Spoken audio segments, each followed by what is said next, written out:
Alright, it's turn 18, and welcome to the brand new Punchmaster General.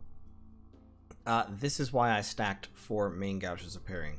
He's defense skill 37 now, which basically means we're about to go into a duel. A Tetrachire off, as we termed it, between Punchmaster General and Victor Conti, the god of Saromatia. So, the fight is happening. Since he's ambidextrous 4 and wielding 4 main gouges of pairing, he's taking no penalty.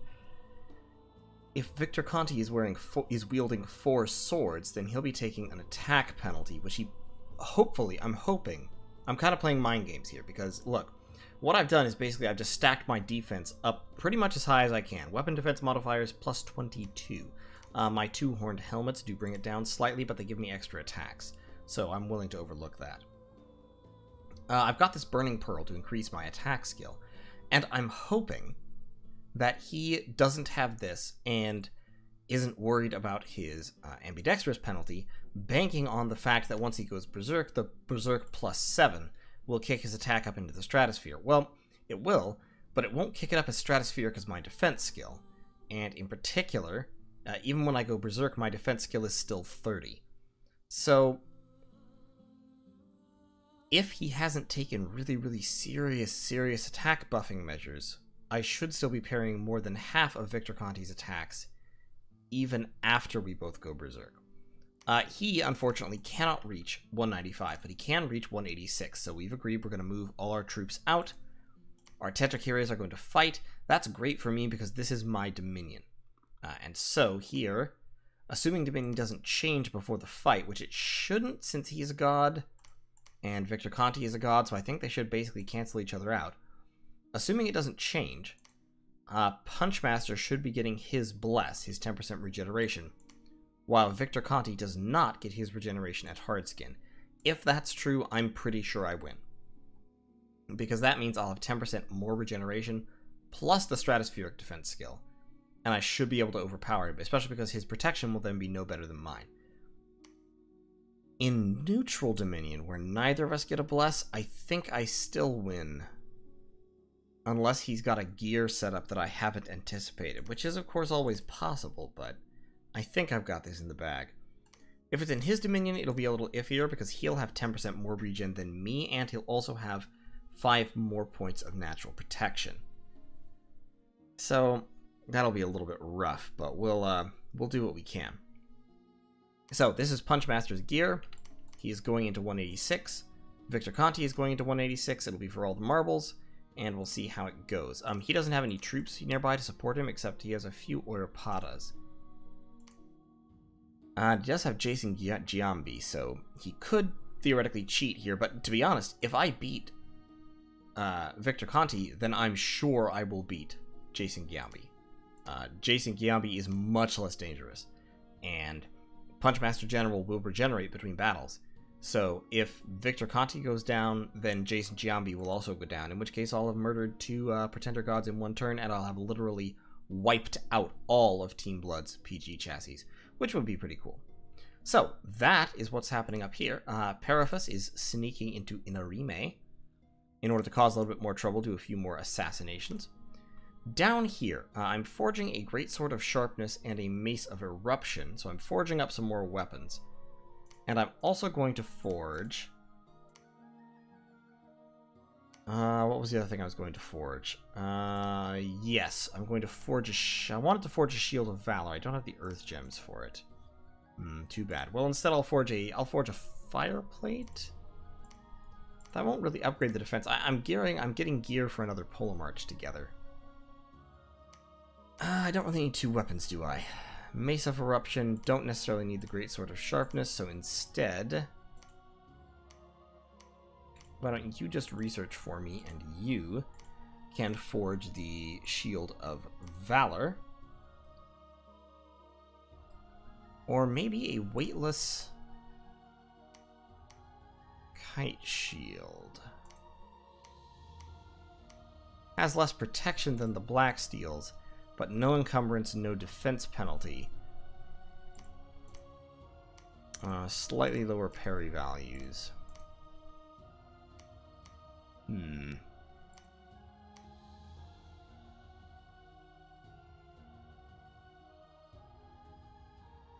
not particularly worried about air shield. I think I'll probably just go with a weightless kite shield, maybe, or a weightless tower shield, more like. Oh, I can't forge them. I'm too low level. Darn, don't have an air 2. What can you forge? Nothing. Nothing important. Okay. Litos here has a shield and a sword, so his defense skill is 20, and he's casting buffs on himself. He's leading some troops to join Iapetus and Creus right here in Amul, because this army moved. It came and hit Digmore. So there was a battle fought in the Bulwark, which was a little bit interesting. This was the first clash of a significant Gigante force, really. This is about 60 units, of which about a third are Gigantes all told. I have a little thug squad up here. I've got Helat Peltasts in front. I've got a line of Gigantes and Helat Hoplites, some archers, more Peltasts, and Helat Hoplites in back. And then I have one attack flyer squad way in the back here, in case I was attacked by Calum. Instead, it is Ermor. So they've got a line of Hastati up front with a standard bearer. In the middle, they have their one commander with some Hoburg militia, and in the back, they have a pack of barbarians. And their commander here has a Scepter of Authority, so he can cast the spell Combustion and light people on fire. So, our Helat Hoplites, our Helat Peltasts rush forward, throw their javelins, don't do anything against the tower shields, really.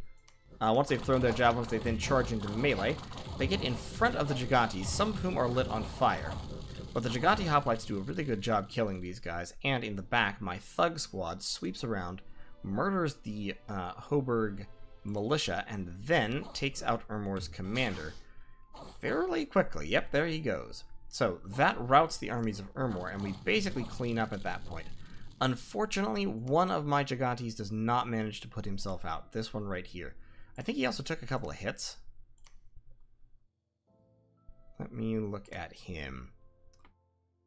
Repelled, repelled, repelled. 0 damage. Repelled, missed, repelled. He took an 8-point hit from a maul. And then everything else, I guess, was just fire damage. Interesting. So, I do lose him. He burns to death. He doesn't manage to put the fire out, and he burns to death. But, overall, very good battle.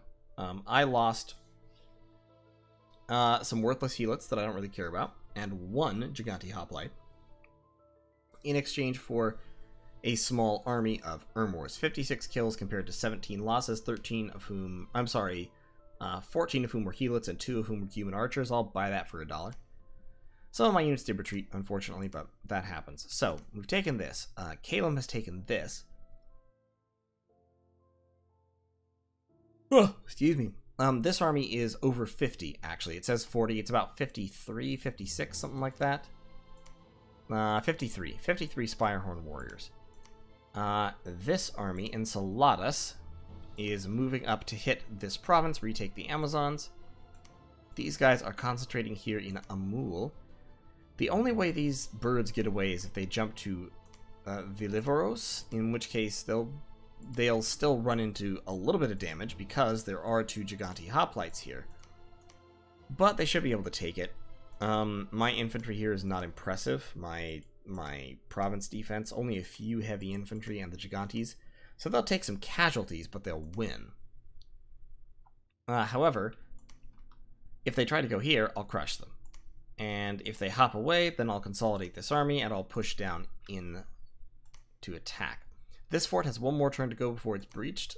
Niflheim is going to wait one more turn to gather forces up here in Pergami. Dumna has actually been...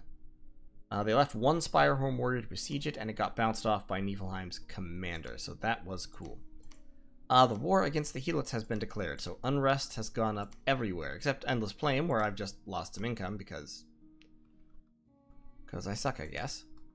Sorceresses still moving around, looking for site-searching opportunities. Up here, Cryas is, of course, leading these troops. Vizek is just going to... I'm going to set him to patrol. And actually, I'm going to take a little bit of time out from my busy schedule to just crap out a whole bunch of helots for him to patrol with. Over here, I'm busy recruiting as many Gigantes as I can, so I'll get them some helots someday. Lytos will give that the sword to Iapetus here, which will help him a little bit, because the Godslayer Spear is a little bit worse than a Black Steel Sword, as sad as that may be to say. And then he will, actually, I guess Lytos, yeah, he wants the shield for now, because it helps kick his defense up to 20 with the shield parry value. So that'll be great. Now, I was talking to Niflheim, seeing if I needed to go down here. I'll talk to him again and see if he's really sure he doesn't want me to come, like, move this way to help. But I'd like to destroy this bird army if at all possible. I've wiped out Ermor's little army. If I destroy this army, then I can swing back and take out this Ulmish army. And then we'll be pretty much in the money. That is Ulm right there. So this kind of explains why Ulm was being so aggressive. They're literally within 2 steps of this line of forts that we built. Which, okay, I can understand it, you know. Understandable, very, very understandable.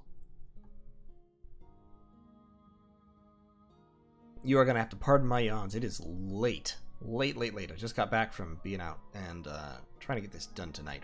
So, that's basically what I'm doing this turn. In terms of recruitment, I'm recruiting a Geronti here and these helots.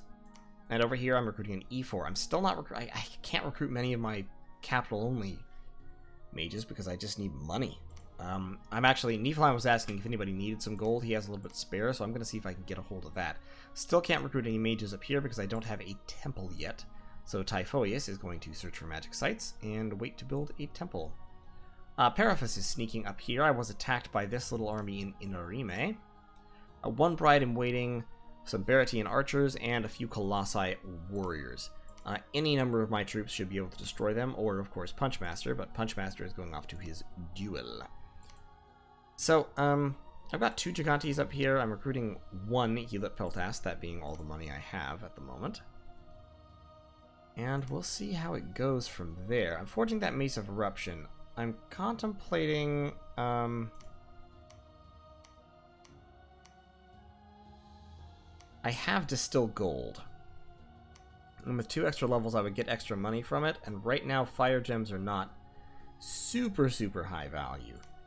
So I'm kind of contemplating turning all my Fire Gems into money, because I'll get like 17 gold each, something like that. It'll be a couple of hundred, which might put me over into enough to be able to build the temple up here, or get me recruitment of an Elder Cyclops or a couple of Orcons.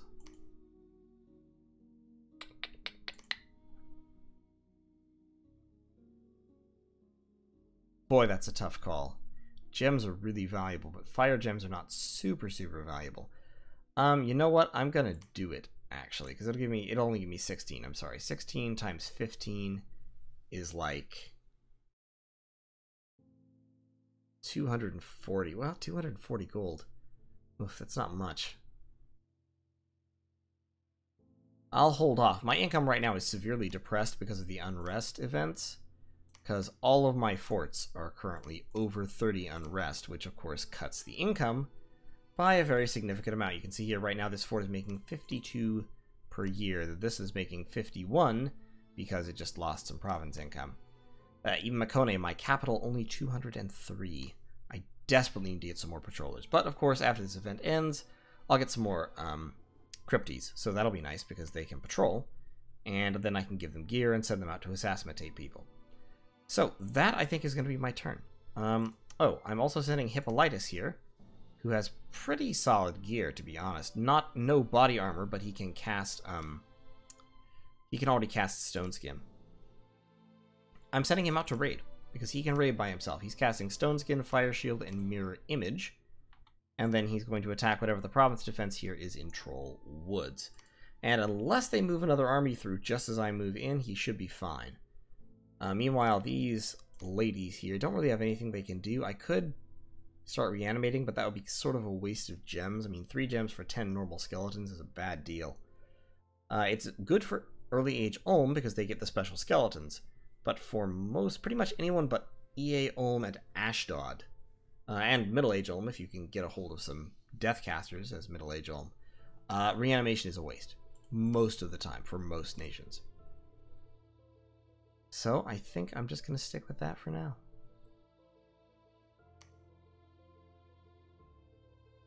I wish these Amazons had required fewer recruitment points, because this province does not have all that many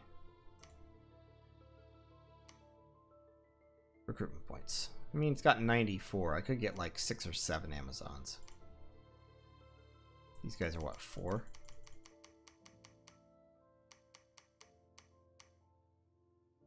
Yeah, I actually run out of resources of what I run out of first. Because this province is super, super resource starved. Only 63 resources right at the moment. Admittedly, that'll get better once I take these provinces, but still. So, that is going to be the plan for today. That's turn 18. I'll see you in turn 19. You can see here that the siege of Xibalba continues. We've got more troops moving in. We got hit by bats here in Faircliff. And they were routed off, but they technically won the battle, and they killed 3 engineers who have a siege bonus of 25. So that was a big part of the plan for besieging down Xibalba, and so it's kind of a pain that those guys died. These Xibalban guard, however, were mostly killed, and then a few fled. So we're in pretty good shape in terms of that. We're recruiting some Wind Riders and Wind Lords over here just to get them over to Xibalba quickly, because currently it takes infantry like a pretty long trek from Arcocephali's capital. I'd like to speed that up a little bit. Up here, I'm a little bit concerned about what Fomoria is doing. The last thing we need is for them to jump in to the war. I've been in contact with Mictlan and Tianqi. I think I mentioned that in the last episode. They've agreed to go harass Ulm, which is great. I've tried to get in contact with Lanka. They haven't responded to me yet. Well, oh well. We will do what we can. I think I can win this duel. I think I can, because Punchmaster, I don't think anybody really expects defense skill 37. Especially not on a Berserker. And most weapons, he could bring weapons that have a lot of kind of cool and useful abilities, like Swords of Sharpness, cut through half my protection. Thunder Whips could potentially stun me.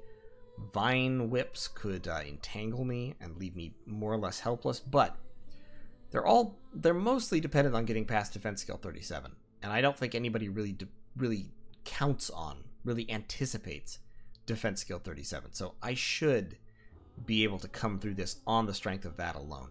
My damage output is not going to cut through his armor very quickly. He'll have about 30 protection, I believe, but every hit will still be doing damage, and that should be enough to overpower his regeneration, I think. Because on average, he'll be getting... I'm assuming I'm going to hit almost all the time, because unless he's gone Mirror, unless he's given himself the same equipment, his defense skill will be pretty abysmal when he berserks. So at that point, I'm doing over 50 damage with these 4 hits, and then probably another 10 to 20 with these 2. So I'm looking at taking him down within probably 3 or 4 rounds if I can reliably hit with my attacks, which is what the Burning Pearl is to help with. When I go Berserk, of course, my attack skill will go up to 29, so these will all be 31, and these will be 28. And at that point, unless he's stacked defense skill like I have, I should be able to hit him quite reliably, because native defense skill is 11. 11. I've gone from 11 to 37 here. 26 points of extra defense, counting the turmoil. Turmoil counts as, or unrest rather, counts as turmoil scales for the purposes of chaos power. So right now he's +2 for chaos power because he's in a fort which is rioting. Experience bonus, the weapon defense modifiers. I don't have any ambidextrous penalty, as I mentioned. My armor and shield defense modifiers only -1. And so my current defense and parry score is pretty freaking absurd, to be fully honest. So I'm hoping that he's geared to the teeth with 4 swords, because that will decrease his attack skill by 4 points, and that will mean that even better odds of getting through entire rounds without taking any damage. And every round that I get through without taking any damage, my Berserk doesn't activate, and so my defense skill stays 37, and so I get to chip away at him without taking anything back. That would be great. He did bounce my Locos here in Marshlands. We can just look at the summary for that battle. You can see I went in with just a few troops just to remind him I was still here, and the Hound of Hades anticipated what I was doing, jumped down, ate my War Elephants and one of my Hoplites, and the rest retreated.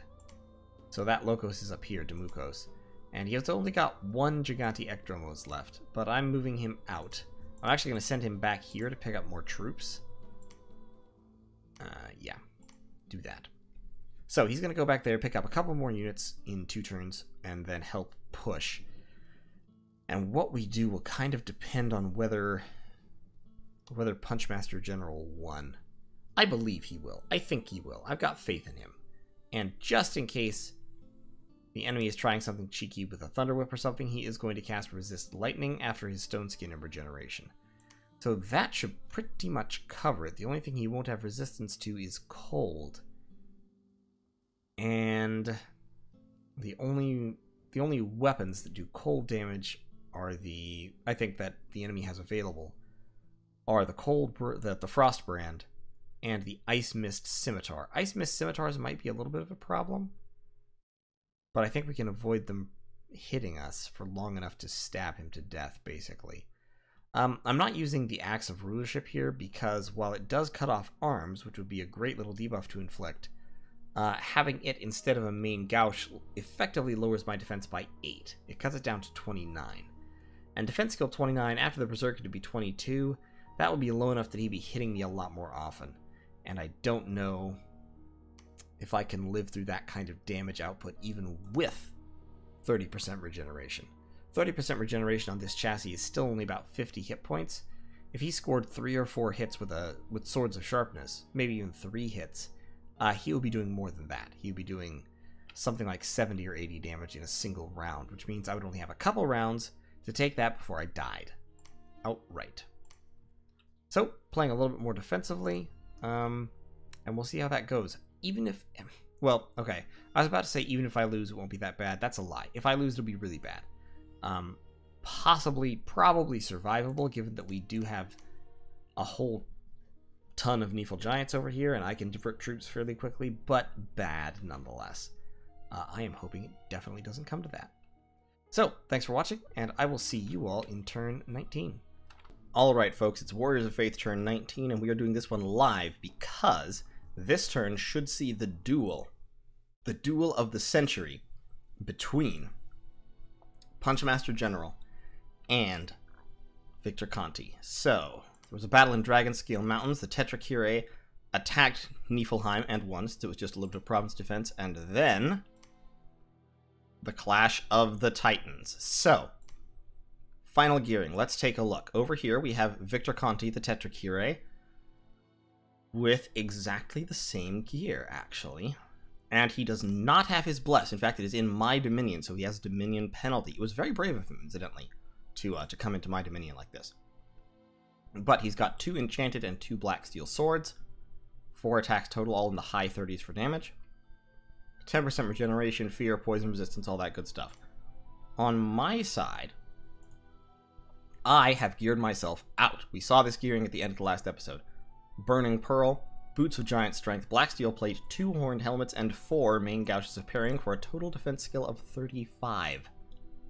Attack skill 20, 22 protection, and of course I have 20% regeneration because I am in my Dominion, plus a little more by way of HP.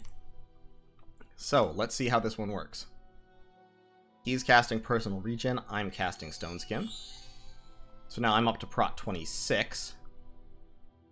He's at Prot 22. Now he's about to cast Stone Skin, and I'm about to cast Personal Regen, so we're casting exactly the same buffs. Then he's casting Earth Might, I'm casting Resist Lightning, just for fun. So, with the Earth Might, he's hitting very slightly harder than I am. Because he has better swords, although his strength is still actually technically lower. Because I have the boots. And what else is boosting my strength? Oh, my Dominion bonus. And my experience bonus. He also has the experience bonus, but he has the Dominion penalty. So, the 2 fighters close in, and let's see how the first round goes.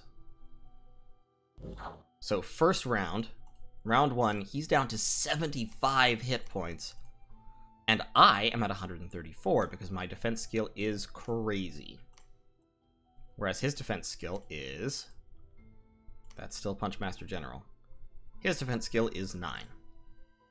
So, I think we can see where this is going. And he's regenerating at 20%, I'm regenerating at 30%.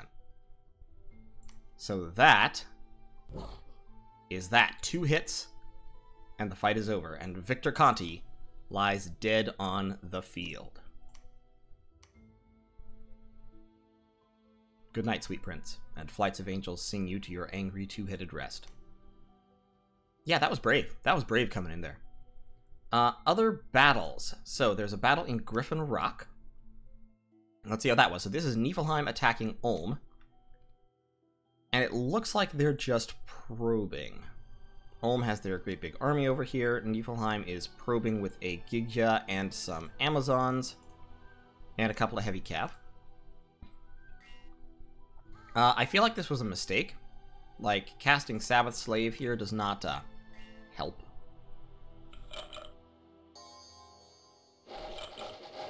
Those archers are doing a little bit of damage, but the heavy cavalry are just going to die without really accomplishing anything. Really, really hope that Gigya doesn't die. That would be a terrible waste. Run! Run! Oh, she's fatigued out. She's gonna die. Yep. Okay. Well. Interesting. Not sure why that happened that way. But, okay, they killed a few. They're up to 130 now, so oof. In Troll Woods, my little would-be thug is attacking Ermor. Looks like they've got a small army here with their, Centurion, some barbarians. This might have gone badly. Since my protection is not going to be great. Why am I at 19? Oh, because he's wearing a helmet, that's right. Well, with the fire shield and the mirror image, I probably actually inflicted some damage. But that many barbarians are just gonna wipe him out. Like, yeah. Yeah, I was hoping he didn't have an army moved in. Okay, well, fair enough. E4s are dumb thugs anyway, but I got a few kills. And in Pugria, Baratos attacked with some Colossi warriors. And they ran into my Barbarian Province defense, probably wiped him out, but I might have inflicted some casualties? Nope, don't think so. Yeah, they just regen through it. Okay, that's fine. Unexpected events. Cryptions, population dying, unrest going down. Oh, interesting. I did not know that this happened. Heelot units in the fort can be killed during the Cryption. I was not aware. Fascinating. I got 500 gold though, so okay, so how many of the Heelot Hoplites was that? All of them. Wow. That killed all of my Heelot Hoplites. Okay, but Punchmaster General has now destroyed the only real block to invading. Sauromatia and Baratos now more or less lie open to us. They do have Jason Giambi, the Hound of Hades, but he cannot kill Punchmaster. Punchmaster is too strong. Punchmaster's power is beyond stopping. So, Punchmaster is gonna just go in. Just go in and do his thing. We are gonna recruit heavy cavalry. Yeah, let's do that up here. And then I've got about 600 gold, so...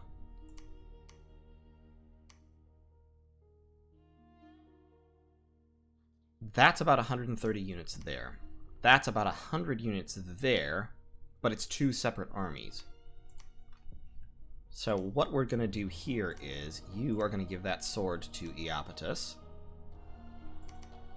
And we're going to give these squads to Iapetus as well. And then you're going to be in a line formation. Great. Y'all are guarding commander.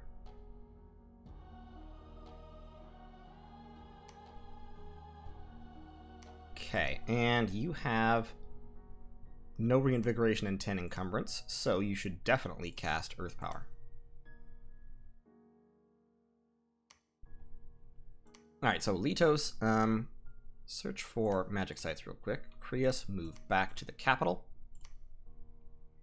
Where we can now, since we've killed the Unrest, we can now recruit all hoplites again.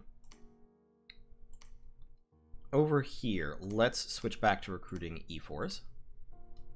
And Vizik, you can patrol with those helots, just for funsies. Over here I've got Periphas. I'm actually going to move Periphas down here to see if I can maybe assassinate somebody. These guys... I would guess, knowing Nasagen, that they're either going here or here in an effort to dodge these folks. You should search. You should research for right now. We've got Xibalba very much besieged. These Xibalban units are of no real consequence. They don't have any kind of support. They're cut off from their friends and allies. We're going to move Punchmaster in and besiege Dry Field, and if he tries to fight me, we will kill Jason Giambi. Down here, recruiting more hoplites. Research-wise, we're going down Alteration to, that's right, to level 4 for Temper Flesh and Destruction and Curse of Stones. After that, I'm probably going to grab Evocation level 5 or 6. Probably stop at level 5 for now. And then Construction or Enchantment. Enchantment level 6 will give me Sow Dragon Teeth, which is a great spell, but I don't need it right now. So, Iapetus can move down there. Enceladus can actually probably launch a counter-invasion. Cast Summon Earth Power. Great. Great, great, great. That means that all my Earth 2 mages are now... Actually, all of my Earth mages are combat capable, but my Earth 2s are especially combat capable. Gonna keep them at home for now. However, I am also going to set you to forging owl quills.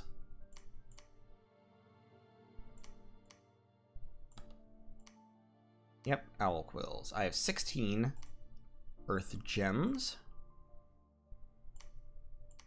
And I need Earth 3 in order to forge a Dwarven Hammer. So, I am actually going to recruit my first Cyclops at this point, and it'll take me a little while to do. Over here, we're going to start getting some more Gigantes. And then we'll fill out with Helot Peltasts. Down here, resources are very much at a premium.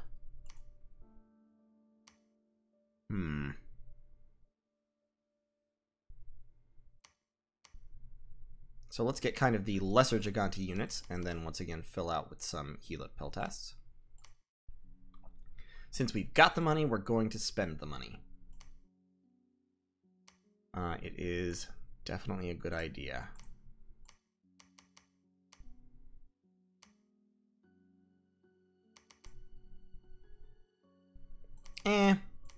Let's get heavy cavalry instead here. Yeah, let's do that. Great. So, forging a couple of owl quills every turn. We've got Iphidamus. Definitely want to research. Once we get Evocation level 3, my Fire 2 guys will be able to throw fireballs and such. And Magma Bolts. Which will give me a little bit of bombardment power. And at level 5, I can Phoenix power up to Falling Fires. And Falling Fires is a pretty solid spell. I crap on it sometimes. But it's a pretty solid spell, to be honest. I have pretty significant Earth Gem income. So, what I can also do is actually I can just forge... Can't forge Earth Boots because they are Construction 4. Never mind. But this army, depending on how many Gigias it has, might be able to take that out. I've spoken to Lanka, let him know that these guys should be vulnerable. So he might be coming in behind them at some point here. Not really sure. This army definitely should push north. Xibalba is dead in the water. Punchmaster is invading. And my two armies down here 50 guys there, only 35 guys here, but this army actually has more Gigantes. Because this has 13 and 5, 18, 21 Gigantes total. This army has, oh, maybe not. That's 16 and 4, 20. Yeah, slightly more Gigantes. They're fairly evenly matched in terms of Gigante power. But let's... 100 Ulms might be more than we can take.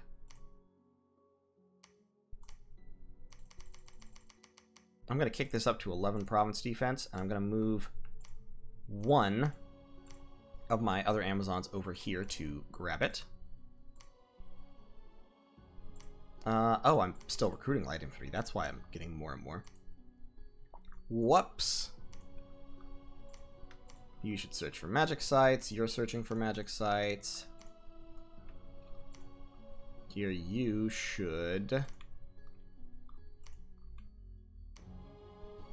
Actually, tell you what. I should be able to cast... Yes, I can cast Dark Knowledge now. It only has a range of 3, but that's far enough to get all the way up to here. So let's hit Delca with Dark Knowledge. Let's hit Titan's Steps with Dark Knowledge.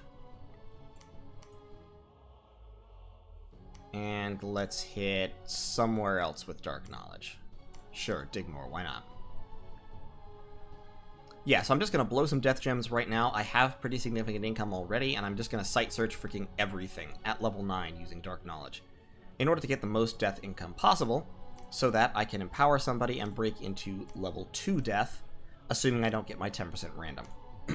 I will get that 10% random eventually, and at that point I will have high enough death to really do some interesting death things.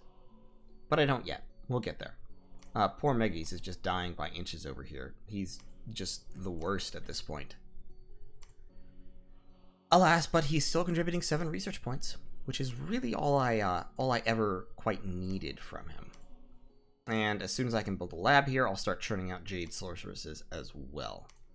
So we're going to hit that province. We're going to get our armies down here to stop that force. We will actually move and patrol. And down here, we'll get these guys in the control of Percy's. And Percy's will patrol. I don't think I have any gear for him that'll be any use. Oh, that's right, I have a Mace of Eruption now.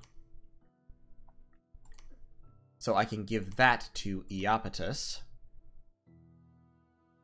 Or actually, I can give it to Enceladus because Iapetus is cursed. So let's also forge. While I'm talking about forging, let's have Megis, before he dies, forge one more Black Steel Tower Shield. Great, so I'll be able to give Enceladus a Mace of Eruption and a Black Steel Tower Shield. Or, actually, I do have air gems. No, I want all the air gems to go to Quills, so I'm not going to spend air gems forging items. So it'll just be a Black Steel Tower Shield, but that'll be fine, because you can see the Black Steel Tower Shield kicks defense skill up to 20, compared to... it's like 15. Because the Gleaming Hoplon only has a parry of 5, and the Black Steel Tower Shield has a parry of 9. Although it does have slightly higher encumbrance, which is a shame. The other thing that I should be forging here is... well, it's the Girdle of Might, but that's also level 4, unfortunately. Potentially Dragon Helmets, since they give plus morale.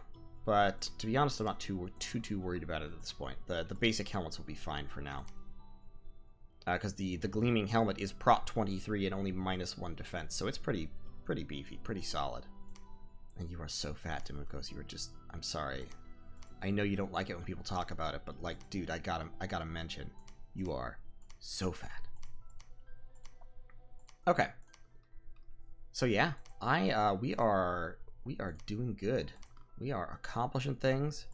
We are making progress. We're getting things done. You, why don't you just go over there? And you, Ami, where are you going? That's right, you're going over there to build something. And Kiriata, you also go up there so that you two can cast Dark Knowledge on provinces that are out of range of this fort. So I'm going to use up all my Death Gems casting Dark Knowledge. Like, all of them. And so, I think we're going to be doing really well here. That's Winter Peaks. I still haven't found Ermor itself. Let's take a look-see, see if we can find it somewhere. Also, I still don't think I have a province where I can recruit scouts. Have I had one and looked at it and mentioned it and then just ignored it forever? Has that been what's happened? Woodhenge Druids. Those are decent. I don't think so. No. No, I don't. I legitimately don't have scouts. Okay. Fine. Not having scouts is okay. I mean, it's not great, but it's like, I can live with it. Whew.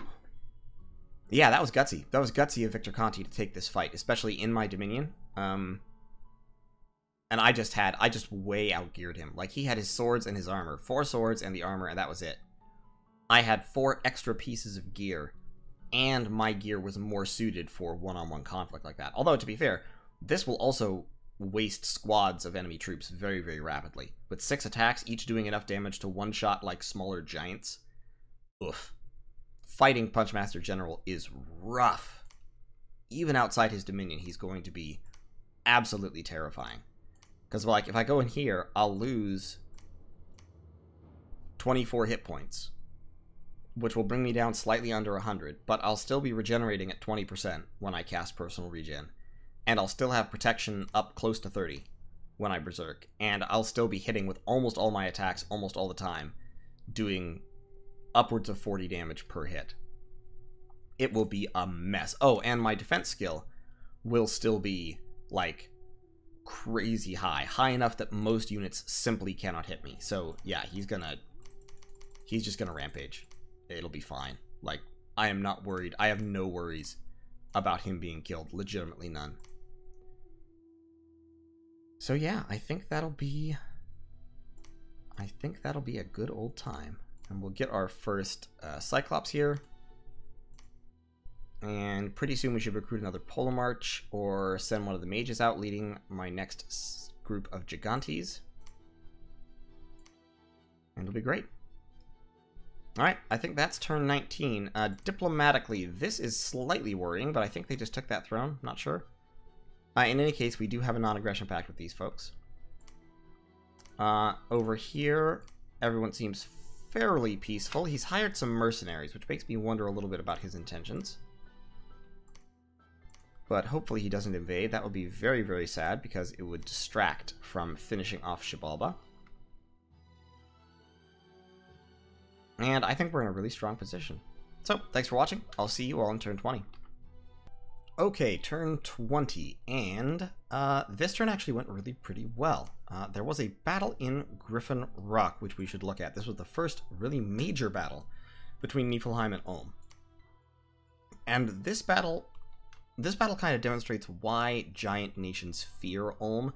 Obviously, you've seen me playing Ulm, and so you know, Axe Warriors and even regular warriors, they hit really, really hard. And he's got a bunch of these mountain warriors that have higher protection, and they just do a lot of damage. And of course, they have a ton of attacks. So in the back, Niflheim has his little communion setup of Gigyas, blood randoms and astral randoms alike. He's actually got a lot of blood to Gigyas.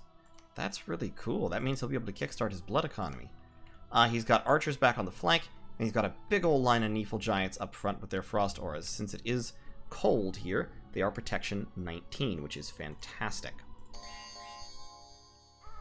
So his communion master's all set up, the Sabbath slaves all cast that. He starts throwing mind burns. And the mind burns are doing damage. They're definitely hitting people around here. The Nifl giants are beginning to advance. They've been blessed, so they are now regenerating and have somewhat higher morale. You can see the mind burns are just killing people one by one through here.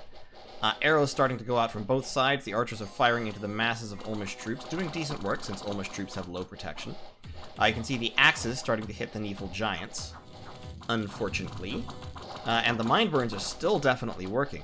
This guy has been set on fire, I think by like the combustion spell or something.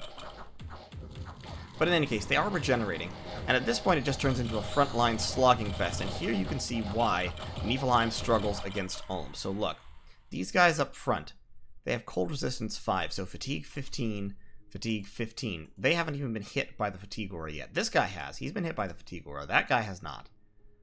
These folks have, but so they've gained some fatigue, but they are not freezing, nor are they fatiguing out.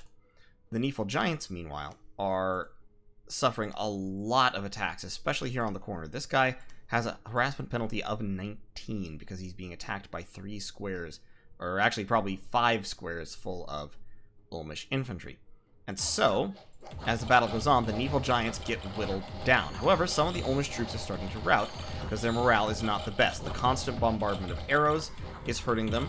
Now some skeletons start coming in, the Nephil Giants are destroyed, and the archers on both sides are running forward, but the constant mind burn bombardment has taken enough of a toll that the army of Ulm now routs. So, Niflheim wins just barely, by the skin of their teeth, with one surviving crippled Nephil Giant. And we can look at the... that was the wrong one. We can look at the kill count here. And you can see the Gigya's got about 21 kills from 4 of them casting. Picture... well, I mean, think about what happened to me when I ran into the Marverni. Tons and tons of deaths. You know, more than 100 troops slaughtered in a few rounds by about 20 mages. So that's what these Gigjas were doing on a smaller scale. The Nephil Giants did score quite a number of kills. However, that is by no means an efficient trade.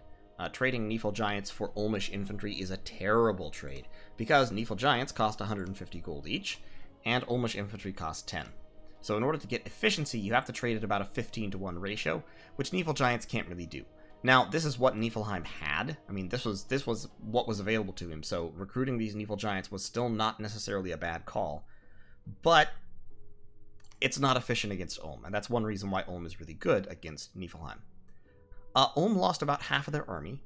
That said, relatively speaking, losses for Niflheim were actually worse, because they lost their entire front line. Their Nephil Giants are all gone. They probably honestly need to start recruiting some basic giant infantry at this point, and I am going to recommend that to them. Or just basic independent infantry. If they have access to independent infantry, recruiting it would be a decent idea. Fortunately, this army will have scattered somewhat. Unfortunately, none of the actual leaders were killed. The Antlered Shaman, the Shaman, or the Warrior Smith. The Warrior Chiefs, let me see actually if he started forging anything for the Warrior Chiefs. I didn't check that before. So there's a Warrior Chief. Nope, nothing. And there's one. Nope, he hasn't forged them any gear. Okay, that's fine. So, we started to cast Dark Knowledge. We didn't find any magic sites there. We found 2 in Digmore. We found the Shade Mist Swamp, which gives air and death, and we found the Broken Tower, which gives 2 death. And then, we also found the Crypt in the Sand in Delka, which gives earth and death. So, we are finding a lot of magic sites, and particularly a lot of death sites. Our death income is up to plus 10 per turn. Our earth is up to plus 9 per turn. We have a little bit of astral, still no nature. And we have a little bit of income of the other gem types as well. So gem-wise, we're in a really good place. Our earth and death income, quite high. Fire income, low, but we'll get there. We will get there eventually. I am going to have Litos moving around site searching still. He's going to go down here, site search this place, pick up those troops, and take Pania, which I should be having anyway. Down here, a big pile of Calamite troops jumped on Dumna. So you can see here, about 125 units of theirs. This says the enemy army is about 160 units, and there are some Axe Warriors there, which makes me think this is about accurate. Probably 30 to 40 of those Axe Warriors retreated here, because if we recall, there were more than 100 survivors. That is Pinky the Lenormand, which is worrisome, because he could be a huge problem if he decided to come in and attack us, especially because this province is now deep in his dominion, because we don't have enough temples, and so our dominion has started to get pushed back. And we actually have no dominion in any of this area, which is a little bit worrisome. So we need to kind of get on the ball there. I've got a couple of temples. I've built temples in my forts, except for this one, in order to recruit mages. So I've got a temple up there, I've got a temple there, and of course I've got the temple in Mikone. But yeah, we need a little bit more dominion spread, because having these forts deep in enemy dominion is no bueno. Unfortunately, I still need to keep up troop production, so I can't really free up the cash right now to go on a temple building spree. This army right here, this is actually an extremely powerful army, and I'm splitting it in 2. So Iapetus has 62 units, the larger half of the army, and he, along with Perses, to bless him, are going to Dumna to break the siege. They are outnumbered. That said, he's got 23 Giganti Hoplites, and I think 23 Giganti Hoplites can basically carry it. They are very tough, and against Spirehorn warriors, they are going to do work. One thing that I should probably do, actually, is get up to Construction 3 in order to cast Legions of Steel on them.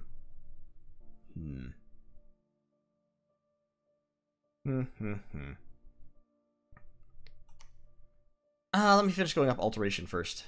Let me go up to Alteration to 4. And that'll get me Temper Flesh. Actually, I don't need to go up to Alteration to 4. Let's go up Alteration, because 3 gets me Iron Skin, which is what's important here, and it'll also get me Mist Form.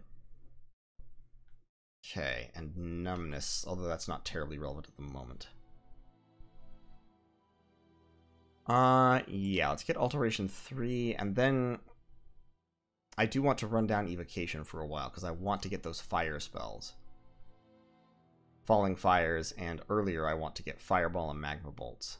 So let's grab those first. And then we will... let's go Evocation 3, Construction 3, and then back to Evocation for 5. So, Enceladus and Creus, with the smaller half of the army, are actually moving south to destroy this temple and start taking territory from Ulm, who has built many temples. He has spent a lot of money building temples. 1, 2, 3, 4, 5, 6, 7 temples. He has been pushing our dominion back really, really hard. Which I think is honestly kind of funny. Like, why? The only reason to do that is to affect Pretender God battles. But my Pretender God is up here. So he might be sending in Pinky. I think he may well be. That said, in Cold 3, Pinky is probably going to suffer against Nephil Giants, of which more are coming out all the time. In fact, I should probably talk to Niflheim about maybe recruiting more mages and fewer Nephil Giants. I don't know. We'll see what happens. Otherwise, it's late fall, and so the Cryption has ended, and so I have gotten Crypties in all of my forts. Funnily enough, in Nashen, the place where a whole bunch of my soldiers were killed, the Crypties here got a bunch of extra experience. So he actually starts off with 2 stars, which is kind of hilarious, because he got 63 experience instead of like the 20-some-odd that the others got. So I have set my Crypties to patrol. So I've got 4 Crypties. They're all patrolling in order to hold down the unrest in my forts, which I think will be really useful. Effectively, what that'll do is it'll slow down my growth a little bit, but it will also slow down the growth of my unrest, if not stop it entirely. And that should definitely help. Yeah, okay. Yeah, I don't get any special commanders, unfortunately, just a Neodemode commander and then a Locos. I do get, at high levels of defense, you have to go pretty high, but at high levels of defense, I do get Giganti Province defense, which is sort of powerful. In any case, up here, we are besieging this fort, Dry Fields. Punchmaster just moved on to it, and I believe Jason Giambi, the Hound of Hades, or the Hellhound, or whatever, the Hound of the Underworld, is still in this fort. I don't think he could have gotten away from us. I don't see him anywhere, and there's lots and lots of scouts up in these provinces. So, we're going to try to break down this fort so that Punchmaster can go in and kill him, and that will be all 3 Pretender Gods gone from this team, which puts them in kind of a spot, to be honest. They already don't get their Bless, because their Pretender God has been killed. And now, if we can kill Jason Giambi, they simply won't have anything in their nation that can stop Punchmaster General at this time. Now, he still doesn't want to go invade Baratos, because Baratos is going to have like 4 or 5 or more candles, and that will reduce his hit points to like 40. But even so, he'll be able to rampage around quite effectively. So that's the plan there. Up north, Xibalba is doomed. We're moving in another 100 or so units from Arcocephale to finish off Xibalba and capture the capital. I'm making my push down here. We're going to relieve that fortress, and then our armies are going to sweep south, and probably we're going to hit Ulm. Ulm has 250 wall integrity. My armies here have a net siege strength of about 250, and most of it is bound up in the Gigantes, so even if my ancillary human forces are destroyed, most of that will remain, which means I should be able to break down the walls of Ulm inside of a couple of turns and send in the Gigantes. And my Gigantes are frankly a lot better at dealing with Ulmish infantry than Nephil Giants are, because they can pack more in a square, their protection is higher, and their defense skill is higher. I think, isn't it? Defense skill 14? Yes, it's slightly higher. So they have 1 more point of defense skill. In Cold 3, they have 2 more points of...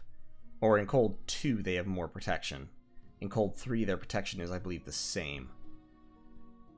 And they have better attack skill, and you can pack more of them in 1 square. So they do a lot better for a variety of reasons. Yeah. Nephil Giants are just not going to be as good at dealing with the whole situation, the whole Ulm situation. So, I'm recruiting troops down here, a hoplite and 2 peltasts per turn, plus continuing to recruit my my girls here. Up here, I'm recruiting just a Geronti to maintain research growth. Over here, I'm recruiting an E4 and 4 Giganti hoplites. Next turn, I'll have 12. 11 and 1 Ecdromo. And those 12 will...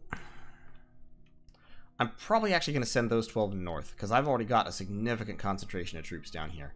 And I want those guys to head up here and help take Dry Fields if it hasn't already been taken. And I am also going to want to lock down some of Sauromacia's forts, because Sauromacia has 2 fortresses over here. And then I still don't even know where Sauromacia's capital is. I still have not seen that. My assassin, Periphas, is going to... He could move up into Baratos, but the odds of being detected would be quite high. And I really don't want to lose him. Like, he's really good. I don't want to lose him. So I'm going to play it cautious. He's going to go around Baratos, get into this fort, and try to assassinate the Enchantresses, at least one of them. Or try to intercept military units and assassinate Sauromacian commanders. That is actually probably the most useful thing he could be doing right now. But it's going to depend on being able to intercept these cataphract forces as they move around. And he's also recruiting Inaris, which means we should expect communioned Skelespam and communioned nature spells pretty soon, which will be unfortunate. In terms of research, I am still forging Owl Quills, 2 Owl Quills per turn, which is depleting my air gem stock fairly rapidly. My research is still bad, but not utter garbage. And I'm moving Kirsi back here to cast Dark Knowledge. I've got Iamatella up here casting Dark Knowledge. And I've got Juna and Lobo Mater down here casting Dark Knowledge. So all of my territory should be site searched in death pretty quickly. Like these 2 provinces, that one still needs to be... It should happen fairly soon. And I'll try to just keep it up as I roll along. Just maintain site searching everything in death and in earth, ideally. And also in fire, actually. But fire is going to require augury, which is thaumaturgy level 3. I do want to get thaumaturgy level 3 at some point so that I can have Iron Will, which is a great thug buffing spell, but I don't need it immediately. The earth site searching spell is... I thought it was in Conjuration, actually. Isn't it? Gnome Lore? Is it in Evocation? Where's Gnome Lore? Oh, it's also in Thaumaturgy. I thought it was in... Okay, so it's in Thaumaturgy. That's fine. So, Thaumaturgy I need for Earth and Fire site searching, which is fine. I'll do that. I'll go up to Thaumaturgy level 4 at some point here. I'm not going to do it right now, because it is a significant detour given how slow my research is. But we'll get there. What I may actually do is take one of my Earth 2 guys and go back to circling around with him to find all the Earth sites. Litos is actually kind of fulfilling this function because he is Earth 2, and he's also water and fire site searching. I am not starting to recruit a Cyclops yet because I am broke. And I need to win a war in order to stop being so broke. So, probably in the next couple of turns I'll start to recruit a Cyclops. I might see if somebody else has some money free they can lend me, so that I can build one. But we'll see how that is when we get there. We've got lots of Nephil Giants up here that are going to try to start pushing this way. We're holding them down here basically just on the strength of Punchmaster, who is literally unkillable by pretty much anybody, short of a Pretender God, a really buff Pretender God. And down here we've got my big army holding down the southern front while Niflheim builds back up after those losses in order to continue pushing into Ulm. So, overall, I think things are going pretty well. And I will see you all in turn 21, where hopefully things will continue to go this well. Take care.